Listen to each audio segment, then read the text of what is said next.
Here are some hacks that I use as a neuroscientist to relieve anxiety. Number 1 is a physiological sigh, and I'll do it before public speaking, and it really helps. It's 2 inhales followed by a long exhale, and if you do it for about 30 to 45 seconds, you'll notice a difference immediately. And number 2 is listening to specific music. The song Weightless by Marconi Union was actually created with therapists for the purpose of relieving anxiety, and it's been shown in a study to reduce anxiety by 65%. And the other one is 528 Hz frequency music. There's a small study showing that it reduces cortisol levels in participants. Cortisol is a stress hormone, so it has the potential for relieving stress. Hope that helps.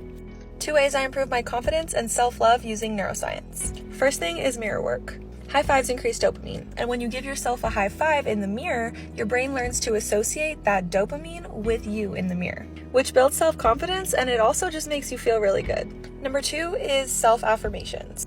Affirmations have been shown to increase activity in the same brain reward centers as drugs of abuse, and saying them in the mirror helps you embody the words that you're saying.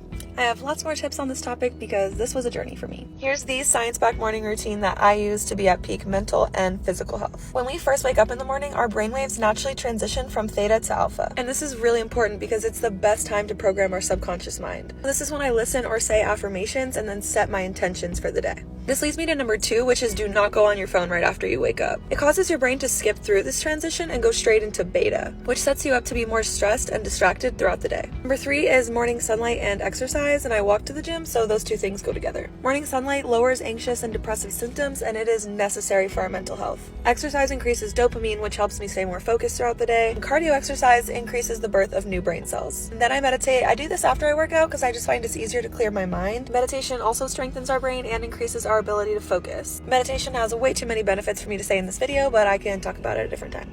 3 things I will not do as a neuroscientist in order to protect my brain. Number 1 is go on my phone when I wake up in the morning. Whenever you wake up in the morning, your brainwaves transition from theta to alpha. This means that our subconscious mind is in a more programmable state. The content that you consume during this time will have a greater impact on your mindset and messes up our dopamine for the rest of the day so that we continue to check our phones. Number 2 is negative self-talk. What you say to yourself matters, and the more you put that into your brain, the more it gets wired in. And what's wired in is what we manifest. And number 3 is eat highly processed foods. There's plenty of science now to support that what you eat impacts your brain, but especially highly processed foods lead to brain aging, and we don't want that.